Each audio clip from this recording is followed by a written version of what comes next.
네, 민중의 소리 이완배 기자 만나도록 하겠습니다. 이완배 기자님. 네, 안녕하십니까? 네, 자 오늘부터 라이브로 여러분과 만나게 됐습니다. 이완배 기자님. 네, 네, 떨려 죽겠습니다, 저기. 저희가 밤 11시마다 항상 녹음했는데 오늘 네, 이렇게 라이브로 만나게 됐습니다. 우리 애청자분들께 지금 한 1000분, 1400분 넘게 지금 동접하고 계시는데 인사 말씀 네. 좀 해주시죠. 이렇게 라이브로 만나 뵙게 돼서 너무 반갑습니다만, 제가 그 김용민 PD님은 아시는데, 목 상태가 상당히 안 음. 좋아서 중간중간에 막 끊기거나 실수를 할 수도 있을 것 같아서 너무 죄송스럽습니다. 넓은 아유, 마음으로 괜찮습니다.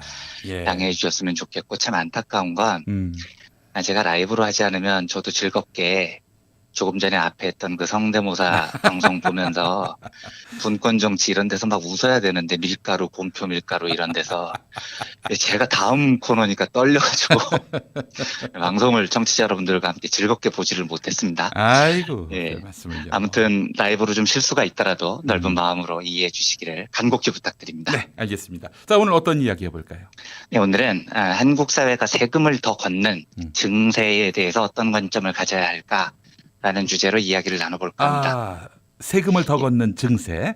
그렇습니다. 네, 예. 우선 이 분야에서는 역사에 길이 남는 명언이 하나 있죠. 음, 전직 대통령 박근혜가 2012년 음. 후보 시절에 대선 공약으로 내세웠던 증세 없는 복지가 그 명언입니다.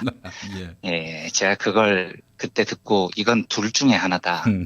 이 인간이 진짜 또라이거나 예수님이거나 둘 중 하나인 겁니다. 예. 떡 5개와 물고기 2마리로 수천 명을 먹여 살리신 예수님이 아니라면 증세 없는 복지는 애초부터 말 자체가 성립이 안 되죠. 음, 그런데 일국의 대통령 후보가 TV 토론에서 태연히 이런 소리를 합니다. 음, 물론 후일담이기는 합니다만 음. 박근혜는 증세 없는 요것도 실패했고요. 네네. 복지도 물론 실패했습니다. 어, 집권하자마자 제일 먼저 한 게 65세 이상 노인분들에게 매월 20만 원씩 드린다는 노인기초연금 공약을 파기한 거죠. 네. 이유는 그럴 돈이 없었기 때문입니다. 예, 그렇습니다. 예. 그럼 증세 없는 이건 했느냐? 그것도 안 했죠. 음, 세수가 부족하니까 제일 먼저 했던 게 담배값을 올린 거였습니다. 음. 그때 박근혜 정부가 담배값은 올렸지만 증세는 아니다라는 황당한 주장을 했었어요. 예. 요거는 가수 김상혁 씨의 명언, 음. 술은 마셨지만 음주운전은 아니다. 예, 전직 국회의장 박기태의 명언, 음. 손가락으로 가슴은 찔렀지만 성추행은 아니다. 거의 동급인 헛소리인 겁니다. 예. 후일담이지만 박근혜가 대통령이 되고 측근들이 아니 우리 대통령 각하께서 언제 증세 없는 복지라고 또박또박 이야기를 했냐. 예, 그런 말 한 적 없다. 이렇게 오리발을 내민 적이 있었어요. 그랬어요? 네. 오. 근데 2012년 당시 문재인 후보와 TV 토론을 돌려보면 문재인 후보가 묻습니다. 음, 증세 없는 복지가 가능합니까? 음, 이때 박근혜가 분명히 이야기를 해요. 음. 제가 대통령이 되면 할 겁니다. 이렇게요. 네. 이게 약속한 적 있는 겁니다. 그분들. 예. 네. 전 국민이 다 본 TV 토론에서 이렇게 이야기를 했는데 오리발을 내밀 때서 내밀어야죠. 예. 예. 후일담이 하나 더 있습니다. 도대체 어떻게 증세 없는 복지가 가능하냐라고 물었을 때 많이들 기억하시겠지만 박근혜가 음. 지하 경제를 활성화해서 마련하겠다라고 무려 한 번도 아니고 2번이나 이야기를 했습니다. 저는 그때 네. 이 지하 경제를 활성화가 아니라 양성화인데 네. 양성과 활성을 헷갈렸다고 생각을 했어요. 네네네. 그런데 나중에 최순실하고 짜고 뒷돈 받아먹는 거 보니까 지하 경제를 활성화하겠다는 건 진심이었던 거죠. 박근혜 공약 중에 유일하게 지켜진 게 지하 경제 활성화였던 겁니다. 네. 박근혜 이야기는 그만하고요. 왜 최근 다시 증세 이야기가 화두가 됐는지 뉴스부터 살펴보겠습니다. 네. 5월 26일자 뉴스원 보도입니다. 제목은 돈 더 풀라 문 대통령 요구에 정부 증세 카드 꺼내나입니다. 25일 대통령 주재로 열린 2020년 국가재정전략회의에서 대통령이 지금 상황을 전시에 비유를 합니다. 전시 재정을 편성한다는 각오로 정부의 재정 역량을 총동원해야 한다. 이렇게 발언을 합니다. 매우 강력한 발언입니다. 네. 전쟁에 준하는 상황으로 지금 경제를 인식한다는 거니까요. 사실 지금이 전시에 주다는 상황이에요. 정확한 현실 인식이기도 하죠. 네. 거의 뭐 경제로 따지면은 그 어떤 전쟁보다도 급한 상황이 분명하니까요. 네. 그리고 이 말은 정부가 지금부터 어마어마한 돈을 시장에 쏟아붓겠다는 거고요. 누차 말씀드렸지만 매우 바람직한 발상입니다. 네. 근데 문제는 뭘 쏟아부으려면 정부가 돈이 있어야 되는데 국채 발행, 그러니까 정부가 돈을 빌리는 거죠. 이것도 한 방법이고 저는 매우 좋은 방법이라고 생각합니다만 궁극적으로는 세금을 더 걷어야 하는 게 아니냐 이런 네. 예측이 지금 나오고 있다는 겁니다. 예. 올해 예산이 한 510조 정도 되고요. 추경이 더 붙긴 했습니다만 네네. 내년 한 560조, 600조 이 정도 보던데 저는 훨씬 더 써도 된다는 쪽입니다. 아무튼 이걸 하려면 몇십 조 이상의 돈이 필요합니다. 네. 근데 문제는 올해 경제가 워낙 안 좋으니까 세금이 좀 덜 거칠 가능성이 높아요. 이러면 세수가 줄고 쓸 돈은 늘어나고 뭐 이런 걱정이 있다는 거죠. 네네. 그래서 증세 이야기가 나오는 것 같습니다. 물론 청와대는 당분간 증세는 전혀 고려하지 않는다고 강하게 발언을 했습니다. 네. 이 증세는 사실 정부 입장에서 진짜 부담스러운 일이거든요. 그리고 제가 보기에도 지금은 증세 이야기를 꺼내기가 타이밍이 좀 안 좋긴 해요. 네. 경기가 침체됐을 때 증세는 여론 지지를 얻기가 매우 어렵습니다. 네. 이런 고려가 당연히 있었던 것으로 보이고요. 네. 그러면 지금부터는 원론적으로요. 증세가 바람직하냐에 대한 이야기를 해볼까 합니다. 네. 이 질문에 대한 제 대답은 단 1초도 망설이지 않습니다. 매우 바람직합니다. 아. 이 이야기를 오늘 청취자 여러분들께 꼭 드리고 싶어서 이 주제를 고른 겁니다. 네. 왜 제가 이걸 강조하냐면 전 세계적으로 어떤 정부도 증세를 쉽게 못합니다. 여론이 너무 안 좋거든요. 예. 세금 올린다는데 좋아하는 유권자가 없습니다. 심지어 나한테 세금 걷는다는 것도 아닌데도 네. 세금 올린다면 화를 막 내요. 네, 참여정부 때 종부세가 그런 거잖아요. 아, 새빵 사시는 할아버지가 그러니까요. 열린우리당에 화를 내시죠. 전화를 네. 해가지고 네, 뭐 화를 내셨다는 거 아니에요? 네, 종부세 걷는다고. 때문에요. 예. 이게 국민들의 정서라는 거죠, 보통요. 특히 우리가 좀 심한데 네. 우리나라의 경우 보수가 워낙 오래 정권을 잡은 탓이에요. 네. 그러니까 정부에 대한 국민들의 신뢰도가 매우 낮습니다. 이 김용민 PD님도 제 기억에 박근혜 때 세금을 안 낸다고 선언을 한번 하신 적이 있잖아요. 예, 이게 정권에 대한 불신 때문이거든요. 예, 예, 예. 이게 보수가 워낙 정권을 오래 잡다 보니 정부가 뭔 일을 좀 하려고 세금을 더 걷는다고 하면 대뜸 나오는 말이 야, 이 세금 도둑놈들아. 아. 내가 낸 세금이 얼만데 이런 사고가 만연해 있습니다. 네, 네, 네. 그래서 기억하실지 모르겠지만 2009년 개그 콘서트 한 코너였죠. 나를 술푸게 하는 세상이라는 코너에서 네. 개그맨 박성광 씨가 엄청 술 취한 역을 맡고 경찰서에서 자다가 경찰관 분이 당신 이러면 공무집행 방해해요. 이러니까 국가가 나한테 해준 게 뭐가 있어. 이렇게 소리를 칩니다. 이 말이 엄청 유행어가 됐어요. 예. 사실 2009년만 해도 국가가 나한테 뭘 해줬냐 이런 생각이 진짜 들 때였거든요. 예. 그런데 이건 진짜 좀 잘 생각을 해봐야 됩니다. 국가가 나한테 해준 게 뭐가 있어? 사실은요. 국가가 매우 많은 걸 해줍니다. 박성광 씨가 맡은 그 역이 술에 취해서 지구대에서 누워서 자다가 경찰관하고 조서를 쓸 때 그 깽판을 치는 건데 예, 예. 그 지구대에서 술 취해서 누워서 잔 거, 그 지구대의 건물, 술에 만취했는데도 밖에서 얼어 죽지 않도록 지구대 안에서 잘 수 있게 배려해준 한국의 경찰력. 이게 다 국가가 해준 겁니다. 네. 이걸 안 해줬으면 그 취객은 길바닥에서 얼어 죽었거나 지갑 소매치기 당했겠죠. 네. 제 친구 중에서도 내가 오면서 뉴스를 봤는데 왜 자꾸 나라가 세금을 걷어? 국가가 해준 게 뭐야? 이런 애들이 있어요. 예. 그래서 제가 야, 너 오늘 여기 어떻게 왔는데? 운전해서 왔지? 운전하면서 그런 생각을 한 거야? 잘 들어. 너 차 안에서 국가가 나한테 해준 게 뭐야? 뭐 이랬다는 건데 국가가 도로를 안 깔아줬으면 넌 차 안에서 생각도 못했어. 야, 그러네. 자갈길 덜덜덜덜덜 달려야 돼. 야, 그런 데서 운전하면서 생각이 나냐? 이렇게 답을 해줍니다. 그럼 이제 와, 자갈길은 좀 과장이 심했다, 이완배, 이렇게 생각하시는 분이 있으실 텐데요. 그렇게 생각하지 않아 주시기를 부탁드립니다. 지금부터는 농담이 아니고 실전입니다. 실제로 벌어졌던 사례를 말씀드리겠습니다. 예. 1980년 신자유주의가 시작되기 이전에 음. 미국의 최고 소득세율이 70%였습니다. 굉장히 높았죠. 네네. 그러니까 돈을 많이 버는 부자들은 소득의 70%를 세금으로 떼간 겁니다. 네네. 그런데 레이건이 등장한 이후에 세금을 깎아서 이게 지금은 거의 30% 선으로 떨어졌습니다. 그러니까 미국의 최고 소득세율이 우리보다도 낮아요. 심지어 사우스다코타 같은 미국 중부의 주는 소득세가 거의 없습니다. 사실상 제로예요. 아, 그래요? 여기가 실제로 굉장히 보수적인 정치 지형이거든요. 그런데 2010년에 월스트리트 저널에 충격적인 사진 한 장이 실렸습니다. 이 주 정부가 잘 깔려져 있던 아스팔트 프리웨이를 막 파헤친 다음에 네. 거기에 자갈을 까는 사진입니다. 아니 그 고속도로를 파헤치고 거기다 자갈길을 깔아요? 그렇죠. 지금 상상이 안 가시죠. 거꾸로여야 되죠. 예, 자갈도로를 파헤치고 아스팔트를 까는 게 정상인데 반대로 아스팔트를 떼내고요. 네. 자갈로 도로를 포장을 한 겁니다. 왜냐? 이 주 정부가 소득세를 안 걷으니까 돈이 없어요. 그런데 아스팔트 도로는 쓰다 보면 페이거든요. 그렇죠.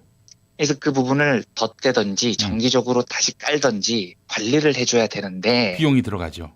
그쵸? 정부가 그럴 돈이 없으니까 이걸 놔두자니 도로가 패여서 차가 못 달리고 관리를 하자니 돈이 없고 그러니까 아스팔트를 걷어내버린 겁니다. 그리고 관리가 필요 없는 자갈길 프리웨이를 만든 겁니다. 이게 실제로 벌어진 일입니다.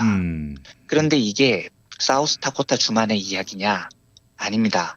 엘라베마, 펜실베이니아, 오하이오, 미시간 등등등. 심지어 미시건에서는 죄송합니다. 예. 아닙니다. 네. 제가 NG를 냈네요. 예. 네. 한 문장부터 다시 하겠습니다. 예. 심지어 미시건에서는 83개 군 중에 절반에 가까운 38개 군이 아스팔트 길을 떼내고 자갈길로 바꿔 깔았습니다. 진짜 웃긴 건 미국 사람들이 이걸 보고 얼마나 황당했겠습니까? 예. 그래서 모 대학에서 이걸 주제로 세미나를 열었는데 세미나 제목이 석기 시대로의 귀환, Back to the Stone Age였다는 겁니다.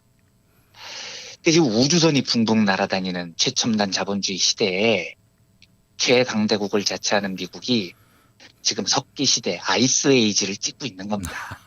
네. 조금 더 나가보죠. 2009년 로스앤젤레스 시의회가 조례를 만들었는데요. 예. 내용이 각 가정에서 키울 수 있는 닭은 한 마리로 제한한다 였습니다. 그래요?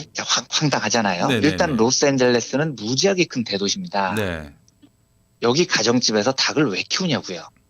그러니까 지금 이 이야기를 우리말로 하면 서울시 의회가 서울 아파트에서 닭은 한 마리 이상 키울 수 없어요. 뭐 이런 조례를 만들었다는 거예요. 예. 네. 왜 이런 일이 벌어졌냐면 당시 LA를 비롯해서 미국 대도시의 중산층에서 닭을 키우는 게 유행이었대요. 너무 많이 키우니까 네. 시끄럽고 지저분하잖아요. 그래서 키울 수 있는 닭을 한 마리로 제한했다는 건데 예. 그래도 이해가 안 되죠. 아니 대도시 사람들이 왜 닭을 키우는 게 유행이 됐겠냐는 거죠. 네. 대부분 중산층들일 텐데요. 그러니까요. 이는 언제 무슨 재난이 닥칠지 모르기 때문에 대비하기 위해서 닭을 키웠다는 겁니다. 그래서 미국인들이 당시 경쟁적으로 사들인 게 닭, 총, 농작물 씨앗이었다는 겁니다. 그러니까 이 말은 신자유주의 이후의 미국인들은 그 누구도 어떤 일이 벌어졌을 때 정부가 나를 보호해준다 이런 말을 아무도 믿지 않았던 겁니다. 그래서 전쟁이나 질병, 기후재앙 같은 게 생기면 나 혼자 살아남아야 되니까요. 그래서 집에서 닭을 키우고 있는 겁니다. 네. 국가가 나한테 해준 게 뭐가 있어? 라는 생각이 든다면 부디 제가 지금 들려드린 이 이야기를 꼭 기억해 주시기 바랍니다. 국가가 세금을 안 걷고 다 시장에 맡기고 개인의 운명은 개인이 알아서 하라고 내팽개치고 그래서 국가가 진짜로 국민들에게 해주는 게 하나도 없잖아요. 네. 고속도로가 자갈도로로 바뀝니다. 음. 우리는 코로나19 같은 게 언제 다시 발생할지 몰라서 집에서 진짜 닭을 키우고 있어야 돼요. 이건 농담이 아닙니다. 세계 최강대국 미국에서 진짜로 벌어졌던 일이라고요. 다들 기억하시겠지만 코로나19가 터지자마자 미국인들이 제일 먼저 한 게 미친 듯이 마트로 달려가서 사재기부터 한 겁니다. 맞습니다. 예, 이 나라는 진짜로 국가가 나한테 해주는 게 아무것도 없고 국가의 보호를 받을 수 없다고 불안해하고 있기 때문에. 예. 마지막으로 하나만 더 이야기를 드리겠습니다.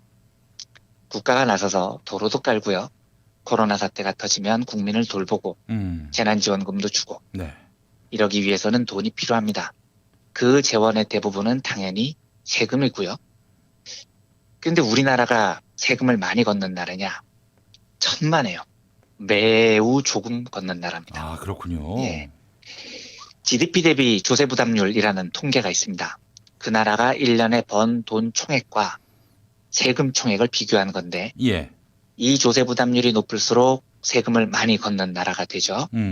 당연히 우리는 OECD 소속 선진국이니까 선진국들하고 비교를 해야 됩니다. 네. 2018년에 OECD가 회원국들의 GDP 대비 조세 부담률을 조사한 적이 있습니다. 네. 1위 프랑스입니다. GDP 대비 조세 부담률이 무려 42.6%나 됩니다. 2위 덴마크, 그보다 조금 낮은 46.0%입니다. 아, 프랑스가 46.2%군요. 2%. 예, 네, 그리고 46.2%. 예, 그리고 덴마크가 46.0%. 3위가 스웨덴입니다. 44%고요. 다시 말씀드리지만 이 나라들은 지금 세금 많이 내는 순위를 말씀드린 겁니다. 네. 와, 저 나라 국민들은 세금을 저렇게 많이 내서 얼마나 불행할까? 라는 생각이 드시나요? 네, 프랑스, 스웨덴, 덴마크가 불쌍한 나라처럼 느껴지지 않죠? 네. OECD 평균 수치가 이 나라들보다 한 10% 정도 낮은 34.2% 정도 됩니다. 네. 그러면 당연히 이제 국가가 아무것도 해주는 게 없어서 프리웨이가 자갈로 바뀌고 중산층이 집에서 닭을 키우는 미국 같은 허접한 나라의 수치는 이 평균에도 한참 못 미치겠죠. 27.1%밖에 안 됩니다. 27.1%. 네, 네. 36개국 중 꼴찌에서 6번째쯤 돼요. 세금을 이렇게 안 내니까 자갈도로 깔고 자빠지는 겁니다. 일본이 그보다 조금 높아요. 한 30%쯤 됩니다. 네, 하지만 역시 평균에 한참 못 미치는 하위권이죠. 네. 그러니까 이제 일본도 그따위로 사는 거죠. 우리는 얼마일까요? 우리요. 네. 우리는 미국보다 높을 것 같다는 생각도 들고. 네, 적어도 자갈도로 깔고 자빠져 있는 미국보다는 높아야 되지 않겠습니까? 네네. 미국보다 낮습니다. 한국의 GDP 대비 조세 부담률은 26.9%. 어이구, 36개. 미국이 27.1인데 우리가 26.9라고요? 네, 더 낮습니다. 어허. 그리고 우리나라 수치는 36개국 중 32등, 어허. 꼴찌에서 5번째입니다. 네. OECD 소속 국가 중에 우리보다 세금 덜 내는 나라는 터키, 아일랜드, 칠레, 멕시코밖에 없습니다. 북유럽 복지국가들은 GDP의 50% 가까이를 세금으로 냅니다. 그리고 그 돈으로 안전한 사회, 국가가 국민을 보호하는 사회를 만듭니다. 네.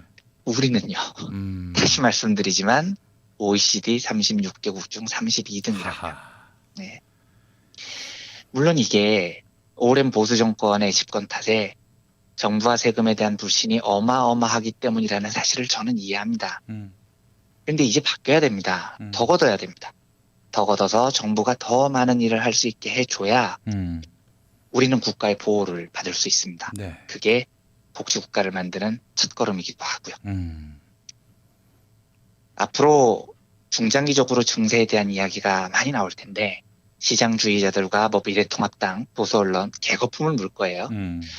그리고 이 논쟁이 붙으면 논쟁의 지형은 사실 세금을 더 걷자고 주장하는 쪽이 무조건 불리합니다. 예, 무조건 불리합니다. 예. 말씀드렸듯이 세금 더 걷자는 이야기가 사실 정치 세력에게는 무덤 같은 거거든요. 그런데 가야 할 길이라면 가야 됩니다. 네. 예, 이 어려운 길을 가기 위해서는 정말로 국민 여론의 지지가 절대적으로 필요합니다. 그래서 제가 오늘 이 방송을 간곡하게 말씀을 드리는 겁니다. 네. 부디 우리나라가 더 많은 세금, 그리고 그 세금을 기반으로 한 더 많은 복지를 행하는 나라가 되기를 바랍니다. 네. 그 위대한 첫걸음을 잘 뗄 수 있기를 소망하면서 오늘은 증세에 관한 이야기를 함께 나눠봤습니다. 네, 다른 나라들도 세금 적게 내다가 많이 내게 된 건데 네, 많이 내게 되면서 그 나라가 선진국이 됐어요. 그렇습니다. 네, 복지천국이 됐고요. 네, 그렇죠. 자, 국민의 선택 여하에 달려 있다. 우리가 복지천국으로 갔느냐, 네, 이대로 그냥 주저앉느냐. 네, 네, 그렇습니다. 중요한 말씀을 해주셨어요. 네, 네, 자 이완배 기자님 오늘 말씀 잘 들었습니다. 네, 내일 뵙겠습니다. 감사합니다.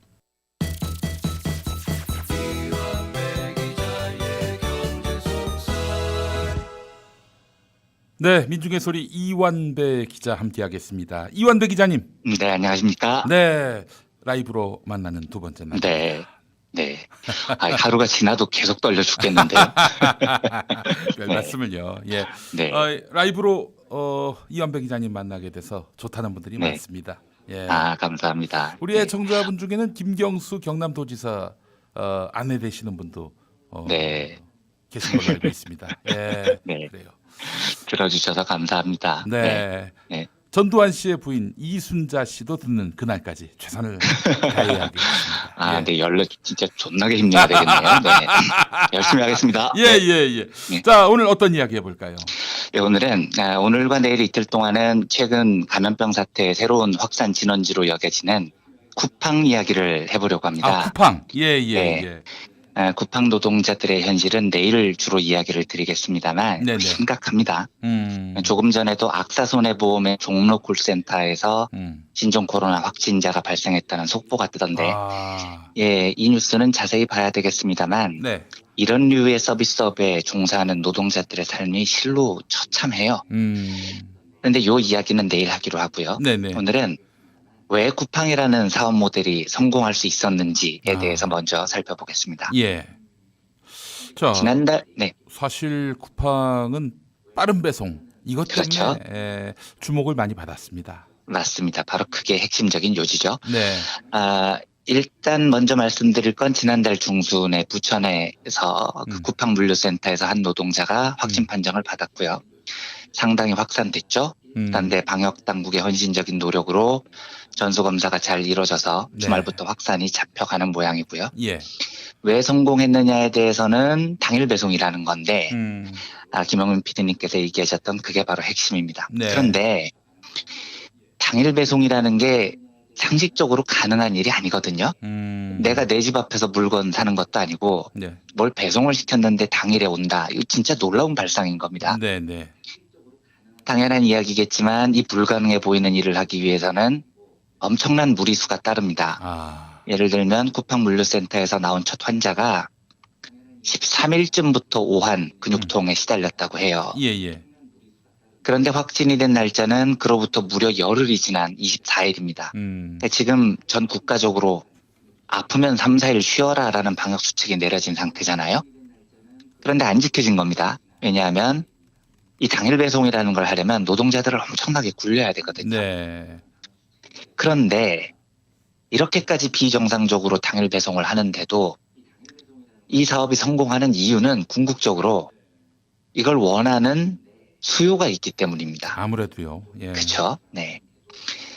요즘은 제가 이런 데 가본 적이 없어서 잘 모르겠는데 10여 년 전쯤에 패밀리 레스토랑 이런 데 가보면 네.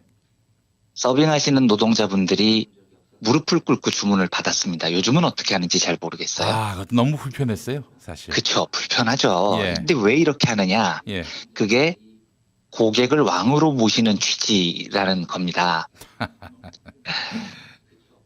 백화점이나 마트를 가보면 요즘은 좀 나아진 곳들도 있는데요. 네. 아직도 계산하시는 노동자분들 중 많은 분들이 서서 일을 합니다. 그래요. 근데 저는 궁금한 게 그 앉아서 하면 안 될까요?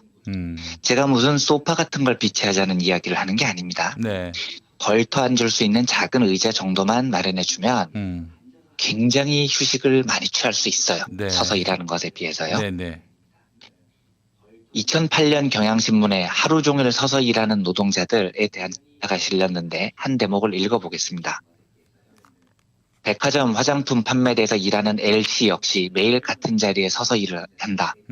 사규에 반드시 서 있어야 한다는 규정은 없다. 그러나 손님을 왕으로 모셔야 하는 서비스업의 특성상 잠시라도 의자에 앉을 수 없다.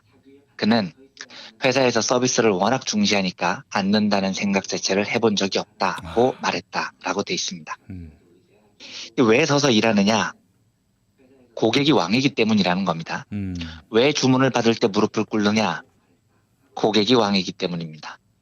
왜 아침에 주문하면 미친 듯이 그 무리수를 써서라도 저녁에 배송을 해야 되느냐? 고객이 왕이기 때문입니다. 다른 이야기 하나 해보죠. 제가 네. 과거에 비슷한 이야기를 드린 적이 있습니다만 자본주의 초창기 때 자본주의에 대항하는 시스템으로 사회주의라는 걸 꿈꿨던 사람들이 있습니다. 네. 우리가 사회주의 하면 마르크스나 레닌을 생각하고 뭐 빨갱이들이 국가를 정복하는 폭력혁명부터 떠올리잖아요. 그런데 사회주의가 진짜로 자본가들을 때려잡고 뭐 혁명을 하고 그런 종류의 이념이었다면 이름이 왜 사회주의일까요? 이거 궁금해집니다. 네. 뭐 반자본주의, 때려잡자주의, 혁명주의 이렇게 불러야죠. 공산주의도 마찬가지입니다. 왜 이름이 공산주의냐는 거죠. 네. 사전에 찾아보면 공산주의는 사유재산 제도를 폐지하고 뭐 모든 생산 수단을 사회 전체에 공유로 하여 어쩌고 이렇게 설명이 돼요. 그런데 공산주의의 원어가 코뮤니즘입니다. 네. 이 코뮤니즘에서 코뮤는 불어로 공동체라는 뜻이거든요. 그러니까 뭐 망치로 뭘 두들겨 부수자 이런 뜻이 아니라고요. 실제로 프랑스에서는 중세의 코뮌이라는 공동체가 있었습니다. 사회주의도 영어로 소셜리즘인데 여기서 소셜은 소사이어티, 즉 말 그대로 사회라는 뜻입니다. 그리고 사회란 당연히 인간이 모여 사는 사회, 그걸 뜻하는 거죠. 그러면 왜 자본주의에 반대하는 사람들이 뭐 혁명주의니 망치주의니 반자본주의니 이렇게 이름을 짓지 않고 함께 모여서 사는 사회를 뜻하는 코뮌주의나 사회주의라는 말을 사용했겠냐는 겁니다. 네. 이 대목이 매우 중요합니다. 이유는 자본주의의 본질이 개인주의를 기반으로 하고 있기 때문입니다. 다시 말하면 자본주의는 인류 역사상 처음으로 시작된 각자 도생의 시대 같은 거라고요. 네. 남이 잘 되건 말건 죽건 말건 아무 상관이 없는 겁니다. 나 혼자서 어떻게든 노력을 해서 뭐 경쟁에서 이겨서 나 혼자만 살아남는 게 자본주의의 본질이었다는 거죠. 그러니까 여기에 맞서는 사람들이 대항 이념으로 내세운 게 우리 공동체에서 문제를 해결하자라는 차원에서 공산주의 혹은 사회 속에서 문제를 풀자라는 취지에서 사회주의라고 이름을 붙인 겁니다. 뭘 네. 때려 부수고 이러자는 게 아니고요. 자, 한 발 더 나가 보겠습니다. 그러면 자본주의를 지탱하는 가장 큰 힘이 뭐겠냐는 겁니다. 그럼 바로 인간의 무리를 계속 잘게 쪼개는 겁니다. 분열시켜 나가는 거죠. 네. 연대와 협동을 못하도록 방해하는 겁니다. 각자 도생에만 신경 쓰도록 몰아붙여서 사회와 공동체를 파괴합니다. 이래야 자본주의가 유지가 된다고요. 그러니까 우리가 일상적으로 만나보는 경쟁주의라는 것도 바로 여기서부터 시작이 되는 겁니다.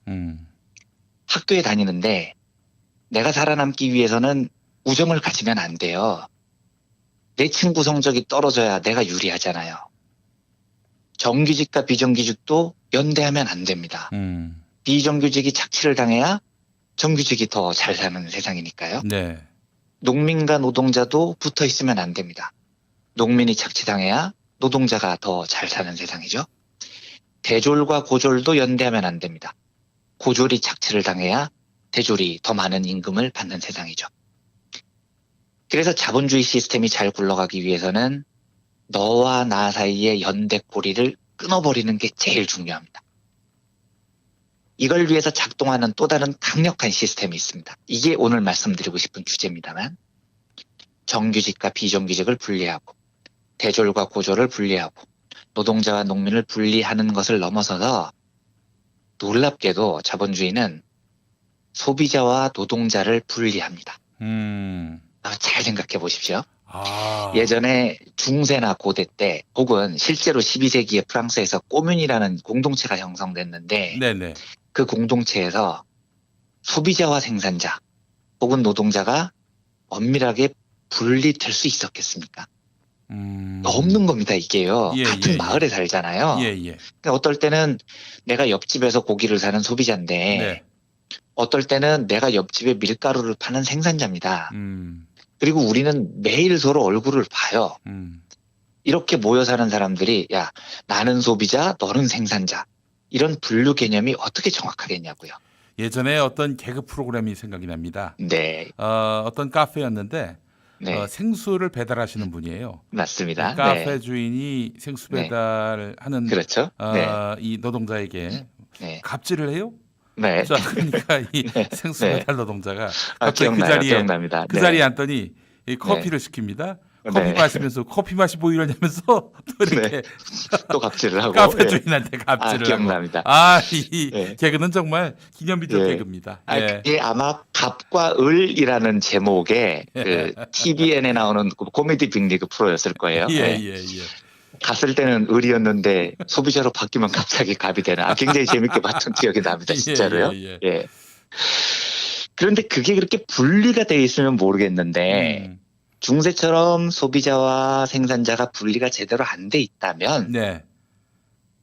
소비자가 왕이다. 이렇게 주장할 수 있겠습니까? 아, 오늘은 내가 소비자여서 왕 대접을 받는데 음, 내일은 내 거를 팔아야 되잖아요. 음. 그러니까 상대를 왕 대접하려면 내일은 내가 종이 돼야 됩니다. 아. 오늘은 왕이었다가 내일은 종이었다가. 예, 예. 아까 그 개그 프로처럼 수리하러 왔을 때는 종이었는데 커피 시키면 왕이고. 예. 이게 얼마나 웃긴 일이냐는 겁니다. 예. 그래서 사실 공동체에서 살 때는 음. 이런 일이 벌어지지 않습니다. 음. 그리고 이렇게 살면 사람들끼리 당연히 이해도가 높아지고 협력과 연대감이 생깁니다. 자본주의는 이걸 깨야 살아남는 시스템이거든요. 그래서 300년 자본주의 역사를 보면 자본주의가 고도화될수록 계속해서 소비자와 노동자를 분리를 시켜나갑니다. 근데 이게 진짜로 웃긴 이야기인 게요. 예. 단언컨대 우리는 소비자인 동시에 노동자입니다. 이 두 정체성은 나라는 존재 안에서 분리가 될 수가 없어요. 네. 제가 식당에 가면 소비자지만 제가 기사를 쓸 때에는 독자분들께 뉴스를 공급하는 노동자입니다. 네. 하지만 어떤 강요에 의해서 이게 분리가 돼버려요. 이때부터 세상이 진짜 이상해집니다. 예를 들어보겠습니다. 2012년 강남의 한 아파트가요. 27개 동 전체 승강기에 경고를 붙였습니다. 제목은 배달사원 승강기 사용 자제였고요. 내용은 당 아파트에 출입하는 배달사원, 신문, 우유 등들의 배달 시 각 층마다 승강기 버튼을 눌러 사용하므로 주민들의 이용 불편과 승강기 고장, 유지 및 관리비, 전기료 발생 등으로 인하여 민원이 많이 발생하고 있습니다. 급여 푼이나 전기료 나온다고? 에이. 그러니까요. 반드시 계단을 이용하여 배달해 주시기 바라며 개선되지 않을 시 이에 상응하는 강력한 조치를 취함을 알려드리니 배달 시 유의하시기 바랍니다. 이렇게 돼 있습니다. 참 황당하죠. 2012년 8월 7일자 한겨레 신문에 배달원 인터뷰가 실렸는데 그 배달 노동자분이 얼마 전 우유 상자를 싣고 엘리베이터를 탔는데 한 주민이 쳐다보면서 전기세 내고 이용하는 거냐고 따졌어요. 할 말이 없어서 미안하다고 말하고 고개만 숙였지요. 라고 답을 했답니다. 야, 그 만국의 배달 노동자들이 그 네. 아파트에는요 1층에다 물건을 놓고 그냥 그렇죠. 네. 배달을 끝냈으면 좋겠어요. 예, 당연히 그렇게 해야 되는 게 상식인데 네. 이게 지금 갑을 간 게가 소비자가 갑인 겁니다. 음. 이러니까 이분들은 그 우유나 신문이나 배달을 들고 엘리베이터를 타면 죄송해해야 하는 거죠. 소비자한테 전달을 하는데도요. 네네. 왜 이런 일이 벌어지느냐. 그 아파트 주민분들이요. 회사에서 상사한테 갑질을 당한 일이 있을 겁니다. 그럴 때에는 너무나도 불쌍한 노동자예요. 그런데 아파트 주민으로 돌아오면 나는 배달원에게 갑질을 해도 되는 소비자가 됩니다. 지금 그 주민들은 노동자와 소비자의 두 정체성이 완벽하게 갈라져 버린 거죠. 예. 여러분, 근데 이거요. 엄밀히 말하면 일종의 자아분열입니다. 자아분열. 예. 예, 그리고 자본주의가 정확하게 노리는 게 바로 이 자아분열인 겁니다. 아. 네. 자, 고객이 왕입니까? 저는 한 번도 제가 왕이라고 생각해 본 적 없습니다.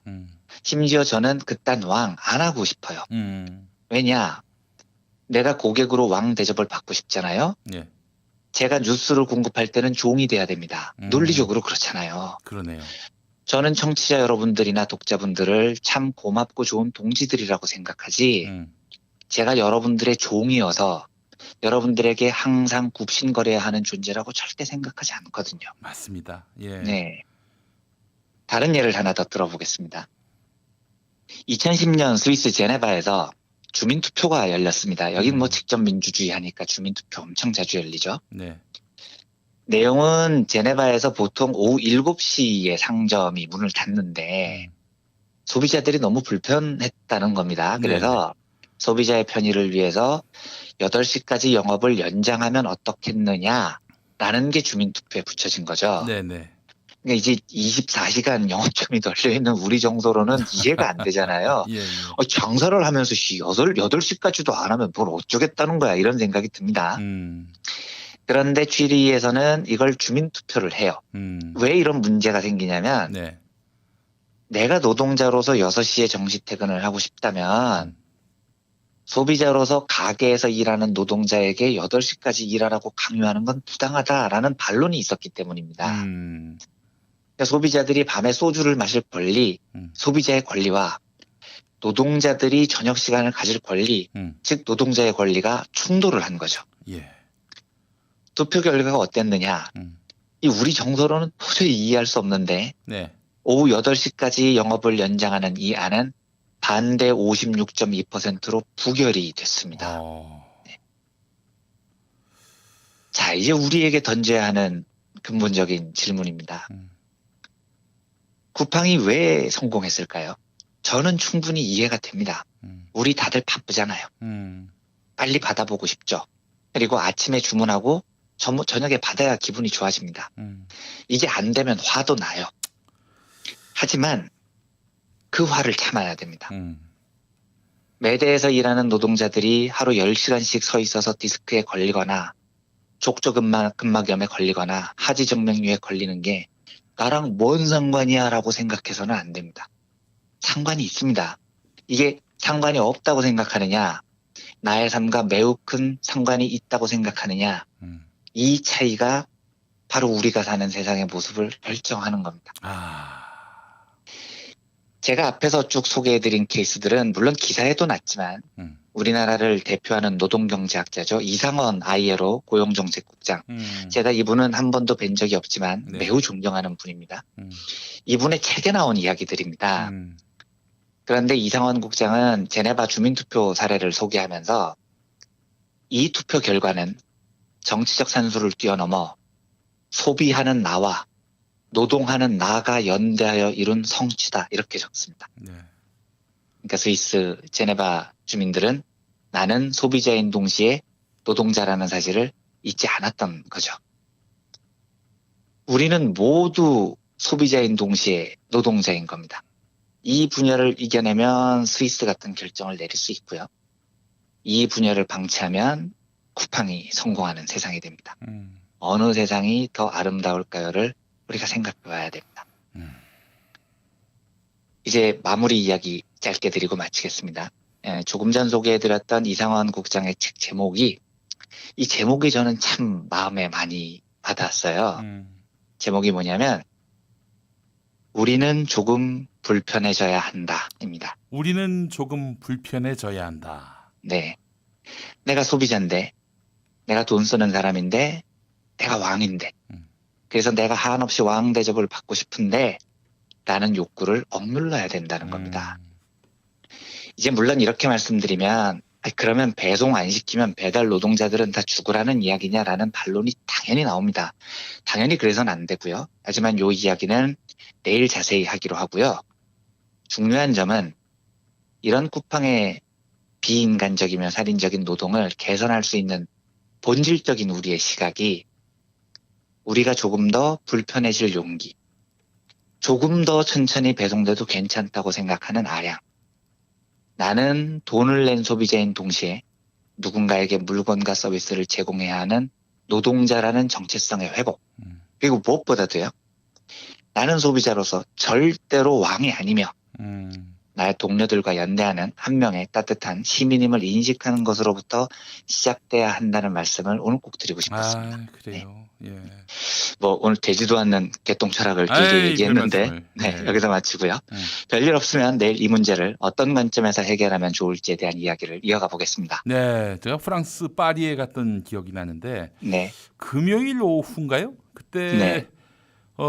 한 4시인가 5시에 그 상점이 문을 닫습니다. 아, 그렇습니까? 네. 저기 슈퍼마켓 비슷한 건데 네. 근데 언제 문을 여냐라고 물어봤더니 월요일 네. 아침 10시에 연대요. 그래서 아니 이 사람들 이게 미쳤나 그런 생각이 들었는데 네. 그게 표준이었던 거예요. 그렇죠. 소비자와 노동자는 같은 정체성이고 마트 네. 노동자들도 네. 주말을 누릴 권리가 있는 거죠. 네. 그때만 해도 뭐 우리나라가 24시간 영업하는 게 기본이었던 나라였는데 네. 예, 무엇이 정상인지 우리가 다시 한번 생각을 해봤으면 좋겠습니다. 예, 네. 자 이한배 기자님 오늘 말씀 잘 들었습니다. 네, 감사합니다.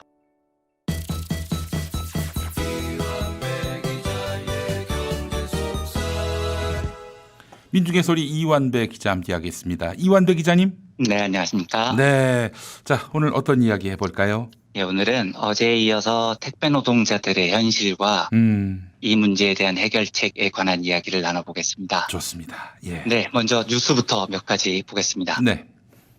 6월 1일자 CBS 노컷뉴스 보도인데요. 제목은 쿠팡 앱 지웠어요. 고객들 로켓 속도로 쿠팡 떠난다입니다. 로켓 속도. 예.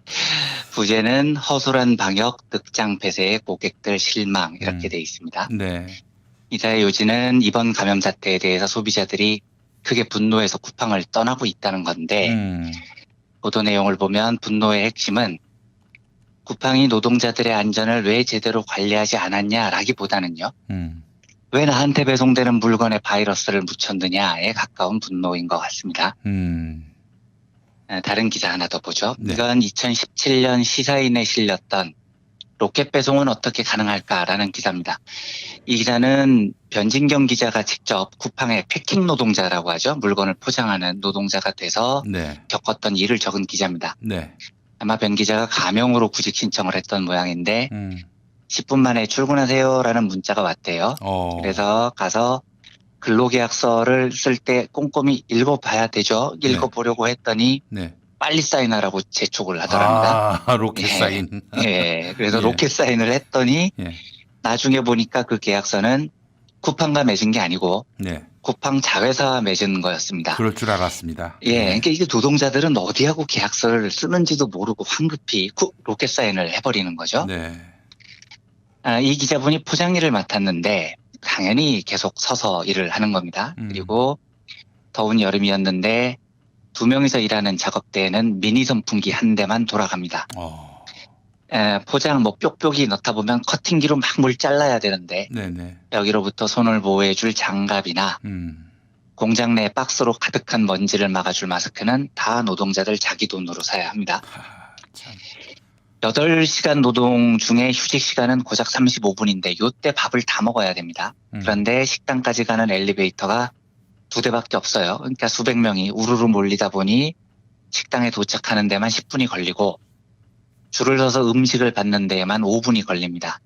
그러니까 이 구조에서 감염병이 확산 안 되길 바라는 건 거의 기적을 바라는 거죠. 6월 2일 어제 뉴스 하나 보겠습니다.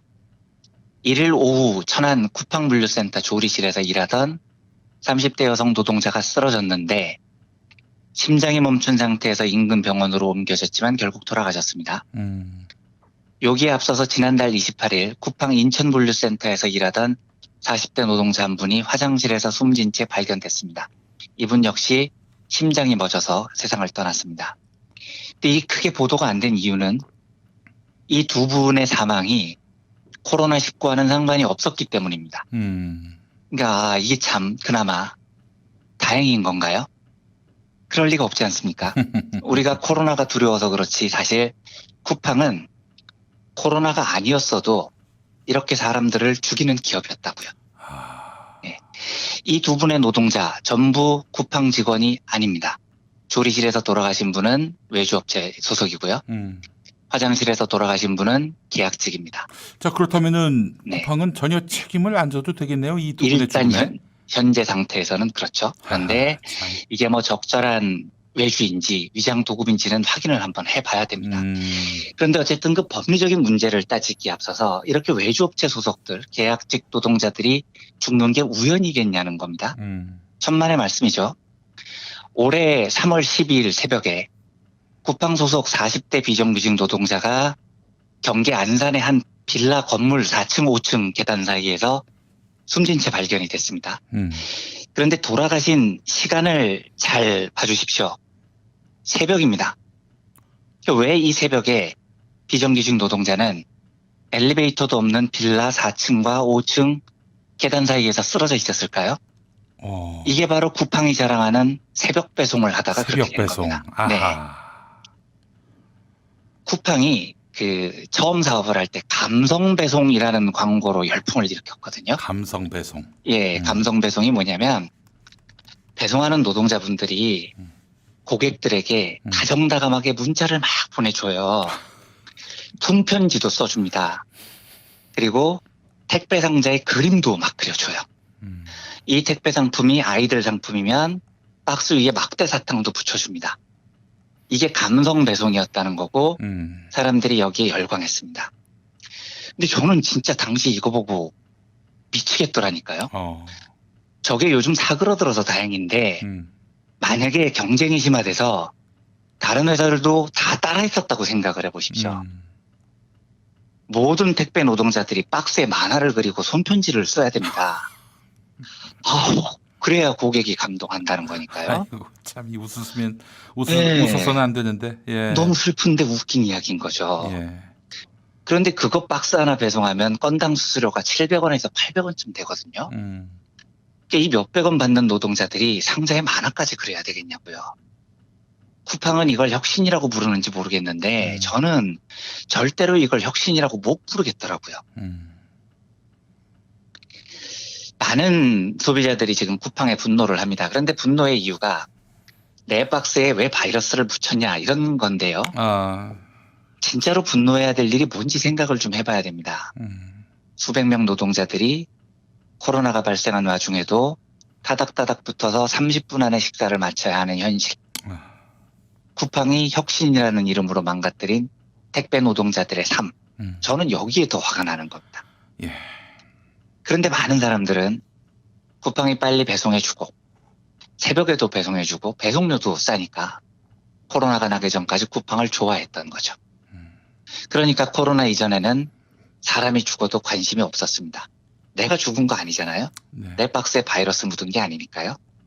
그래서 쿠팡 물류센터에서 코로나 확진자가 한 명이라도 나오면 대대적으로 보도가 되는데 조리실에서 조리 노동자가 죽거나 배송 노동자가 빌라 계단에서 심정지로 죽으면 뉴스가 안 되는 겁니다. 이게 진짜 슬픈 이야기인 겁니다. 지금부터는 이 문제를 어떻게 해결해야 할지에 대한 이야기를 나눠보겠습니다. 예. 당연히 상식적인 대안은 택배 수수료를 올려야 됩니다. 지금 업체들끼리 과당 경쟁이 붙어서 건당 노동자들에게 돌아가는 수수료가 뭐 700원, 800원 수준까지 떨어졌으니까요.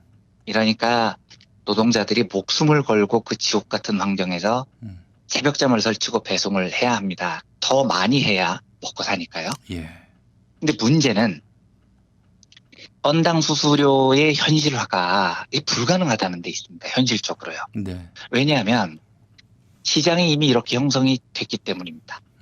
게다가 지금 업체 간의 과당 경쟁이 붙어서 계속해서 수수료를 낮추는 경쟁을 합니다. 심지어 대형 사이트에서는 사이트에 정기적으로 돈을 내는 유료 회원으로 가입하면 배송료를 면제해준다. 이런 서비스도 개발을 하고 있거든요. 그렇게 해서 그 사업자가 지불해야 될 비용, 그 비용을 이런 을들에게 전가시킨다 이런 얘기죠. 그렇습니다. 그래서 그 회원 가입자가 많아지면 노동자들이 날라야 되는 물건은 더 많아지는데 결국 수수료를 깎는 것밖에는 수지타산을 맞추는 방법이 없는 거죠. 아이고, 세상에.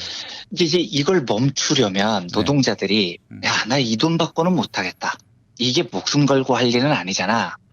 라고 거부할 권리가 있어야 됩니다. 그런데 그 권리가 노동자에게 없어요. 국가인권위원회에 따르면 배송 노동자의 주 평균 노동 시간이 무려 64.1시간입니다. 주 52시간, 꿈 같은 이야기죠. 네네. 그런데 버는 돈은 택배 노동자들의 절반 이상인 56.5%가 연 2,400만 원에서 3,599만 원을 법니다. 그러니까 64.1시간을 일하고 한 달에 2,300 버는 겁니다.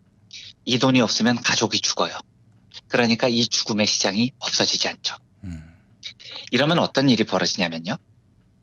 작년 7월에 택배 노동자들이 일본의 무역 제재를 규탄하면서 유니클로권 우린 배송하지 않겠다 이런 투쟁을 한 적이 있었습니다. 이게 참 대단하죠. 왜냐하면 이 배송을 거부하면 자기들 수입이 줄어드는 건데 택배 노동자들이 손해를 감수하고라도 이런 투쟁을 한 겁니다. 그런데 이현주 당시 국회의원이죠. 페이스북에 뭐라고 적냐면 네. 일하기 싫으면 그만두고 다른 일을 알아봐라. 다른 사람들이라도 일하게 놔둬라. 요즘 일자리 없어서 발 동동 구르고 난리다. 이렇게 페북에 비아냥거린 일이 있었습니다. 제가 그때 진짜 뚜껑이 열렸는데 네. 문제는 이게 현실이라는 겁니다. 아. 그러니까 어떤 이유로 노동 조건이 너무 열악하다는 이유로 내 못하겠다고 말하면 대뜸 나오는 말이 그만둬. 너 없어도 일할 사람 많아. 이겁니다. 사단병력으로 있어. 그러니까요. 앞으로 쭉 쌓여 있어. 빨리 나가. 뭐 이런 거죠. 산업혁명 초창기에 토마스 클라크라는 11살짜리 소년이 의회에서 이런 증언을 한 기록이 영국 의회에 남아 있습니다. 새벽 5시에 공장에 나가서 지금 11살짜리 소년이요. 11살. 밤 9시까지 일을 합니다. 하루에 밥 먹을 시간이 20분만 있었다는 거죠. 일을 하다가 졸면 관리자들이 가죽 채찍으로 등을 때렸대요. 그런데 이 소년 증언이 힘들지만 돈을 벌어야 하니 할 수 없었어요. 일이 너무 힘들어서 동생이 저를 도와주고 있는데 동생은 사장님이 고용한 게 아니니까 돈을 못 받아요. 동생은 이제 겨우 7살입니다. 이런 기록이 있습니다. 황당하잖아요. 이게 노예랑 뭐가 다릅니까? 11살 소년이 이렇게 일을 하고 받은 돈이 요즘 돈으로 1,000원쯤 됩니다.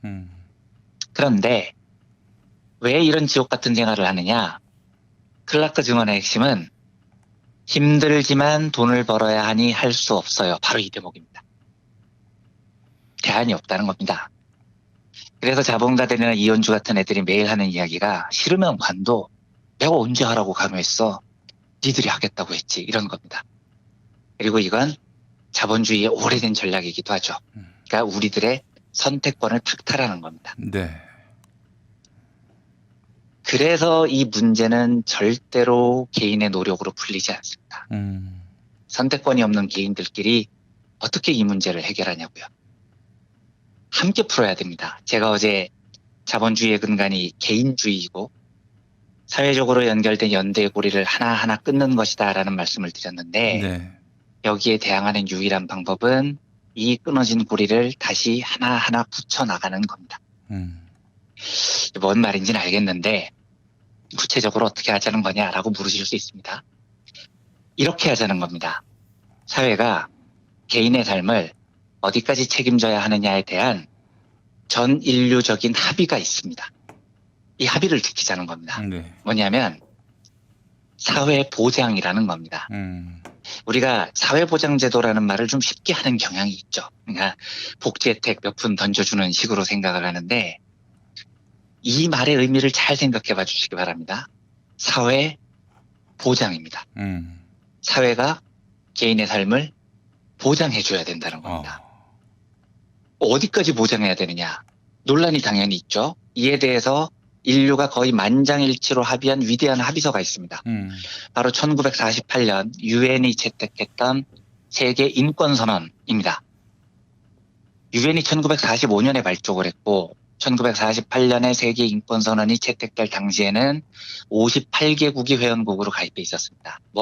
소련을 비롯한 사회주의 주요 국가들, 자본주의 주요 국가들 다 들어있었죠. 1947년 1월에 유엔에서 인권선언 초안을 만들었는데 이거 가지고 진짜 격론이 벌어져요. 왜냐하면 당시 사회주의 국가 중에는 인권 문제에 매우 예민한 나라들이 많았거든요. 네네. 또 특히 특정 종교를 믿는 국가 중에서는 성평등, 종교 자유 문제 이런 걸 또 쉽게 못 받아들인 나라가 있었던 겁니다. 그래서 인권선언 초안이 나오니까 당연히 통과가 안 됩니다. 이거 우리는 못 받아들인다. 버티는 나라가 있으니까요. 그래서 이 초안이 모든 회원국들의 언어로 번역이 되고 각 나라가 그걸 단어 하나 꼼꼼히 살핍니다. 그리고 이 문구 하나 단어 하나 때문에 투표를 했더니 결렬되고 또 고치고 또 투표했다가 또 결렬되고 이걸 반복을 해요. 몇 번이나 투표를 했느냐? 무려 1,400번이나 했습니다. 2년 동안 1,400번 투표를 했다는 건 단어 하나 놓고 하루에 몇 번씩 투표를 한 겁니다. 이 지난한 절차를 거쳐서 결국 1948년 12월 20일 자본주의 국가와 사회주의 국가, 기독교 국가와 이슬람 국가 및 모든 종교의 국가들이 위대한 합의를 합니다. 총회 투표 결과 기권이 8표가 있었지만 반대는 한 표도 나오지 않았습니다. 이 말은 1948년 발표된 세계인권선언이야말로 전 인류가 숙고의 숙고를 거듭한 끝에 합의한 진짜로 최소한의 기준이라는 겁니다. 예. 총 30개 조항이 있습니다. 그런데 그중에 22조부터 27조까지 내용이 이 지구에서 살아있는 모든 인간들이 당연히 누려야 하는 경제적, 사회적 권리를 설명한 겁니다. 그 첫 조항인 22조가 이렇게 시작을 합니다. 모든 사람은 사회의 일원으로서 사회 보장을 받을 권리가 있답니다. 그러니까 지금 이 말은 인류의 삶을 사회가 보장해 줘야 된다는 거죠. 이어서 23조입니다. 모든 사람은 일할 권리, 자유롭게 직업을 선택할 권리, 공정하고 유리한 조건으로 일할 권리, 실업 상태에서 보호받을 권리가 있다. 모든 사람은 차별 없이 동일한 노동에 대해 동일한 보수를 받을 권리가 있다. 예. 24조입니다. 모든 사람은 노동시간의 합리적인 제한과 정기적 유급 휴가를 포함하여 휴식할 권리와 여가를 즐길 권리가 있다. 25조입니다. 모든 사람은 먹을거리, 입을 옷, 주택, 의료, 사회 서비스 등을 포함해 가족의 건강과 행복에 적합한 생활 수준을 누릴 권리가 있답니다. 이건 그냥 어디 인권단체에서 발표를 한 게 아니고 전 인류가 숙고 끝에 합의한 최소한의 사회보장의 수준이라는 겁니다. 제가 어제부터 쭉 말씀드렸지만 많이 불거진 이런 수많은 문제들을 어떻게 해결하느냐? 사회가 보장하는 방식으로 해결해야 됩니다. 그럼 어디까지 보장하느냐? 사람은 자유롭게 직업을 선택할 권리가 있어야 하는 수준까지 보장해야 됩니다. 공정하고 유리한 조건으로 노동자가 일할 권리가 있을 때까지 보장해야 됩니다. 일자리를 잃어도 보호받아야 됩니다. 모든 노동자는 합당한 휴식을 취할 권리가 있어야 됩니다. 이걸 사회가 보장해 줘야 된다는 겁니다. 그럼 생각해 보십시오. 주 64.1시간을 일하는데 한 달에 2, 300을 벌어요. 이 사람들이 어떻게 합당한 휴식을 취하냐면 자유롭게 직업을 선택할 권리가 있대서 나 이런 곳에서는 일 못해 라고 말할 수가 있냐고요. 그 노동자들이요. 그러면 대뜸 나오는 말이 이현주처럼 꺼져 너 말고 일할 사람 많아 이건데요. 예. 그래서 일자리를 잃으면 보호받을 권리가 있습니까? 일자리를 잃으면 죽습니다. 지금 우리는 전 세계가 합의한 세계인권선언을 대놓고 위반하고 있는 겁니다. 그래서 이 문제는 강력한 사회보장으로 풀어야 됩니다. 이 모든 문제를 개인에게 책임을 물려서는 안 돼요. 우리는 함께 모여서 사는 사회라는 걸 갖고 있는 동물입니다. 사회의 복원은 단절된 개인을 연결해주는 유일한 길이라고요. 그리고 그걸 복원하는 방법은 사회보장, 즉 사회가 개인의 삶을 보장해 주는 겁니다. 그리고 다시 말씀드리지만 어디까지 보장해 줘야 되느냐. 최소한 인류가 합의한 1948년 인권선언까지는 보장해야 됩니다. 이래야 인류가 인류답게 살아갈 수 있는 거죠. 좀 길어졌는데 제가 하나만 더 말씀드리겠습니다. 네네. 제가 자본주의에 대해서 끔찍하게 생각하는 대목이 이런 겁니다. 개인을 사회로부터 자꾸 분리시켜 놓고 일어나는 일을 전부 네 책임이야 이렇게 말을 하는 거예요. 개인에게 다 전가. 예. 그런데 잘 생각을 해보십시오. 내가 내 책임으로 돌파할 수 있는 게 얼마나 될까요? 별로 없습니다. 여러분, 노동자라는 말 뒤에 농민이라는 말 뒤에 계급이라는 말을 붙여서 쓰죠. 노동자 계급, 농민 계급 이렇게 부릅니다. 우리가 왜 노동자 계급일까요? 우리가 왜 농민 계급일까요? 계급은 세습되기 때문에 계급인 겁니다. 내가 노동자면 별 이변이 없는 한 내 자식들도 노동자인 거죠. 내 손주들도 별 이변이 없는 한 노동자입니다.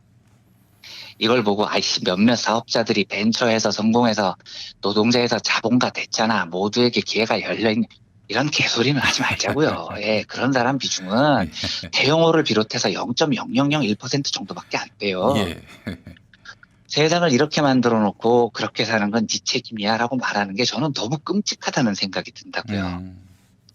그리고 사실은 이게 끔찍하다는 사실을 인류도 알고 있었던 겁니다. 그걸 아니까 1948년에 인권선언을 만든 거죠. 네. 이 선언의 핵심은 여러분들이 그렇게 살고 있는 것은 전적으로 여러분들 책임이 아니다라는 선언인 겁니다. 그렇습니다. 예. 그래서 모든 사람은 사회 일원으로서 사회보장을 받을 권리가 있다라는 말을 집어넣은 거고요. 쿠팡노동자들의 현실을 보면서 부디 이 문제를 노동자들 개인의 문제로 던져놓지 않는 사회가 되기를 간절히 원합니다. 강력한 사회보장이 필요하죠. 강력한 사회보장을 통해서 우리 인간들의 삶에 선택권이 주어져야 됩니다.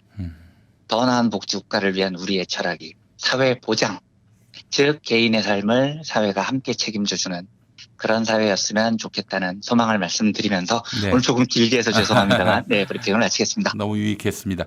감사합니다. 세상을 살아가면서 어려운 일 만날 때 우리 가까운 사람들은 그런 얘기 하잖아요.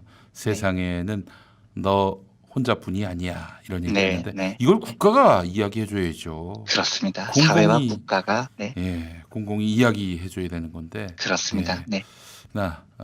우리 사회 자본가들은 야, 너 혼자야. 너 혼자. 그렇죠. 네. 자꾸 이렇게 일러주고 또 네. 동의하게끔 막 압박하고요. 예. 그렇습니다. 네. 자, 잊지 말아야겠습니다. 세상은 그렇습니다. 혼자만이 아니다. 함께 사는 곳입니다. 네. 자, 이완대 민중의 소리 기자 말씀 잘 들었습니다. 네, 감사합니다. 기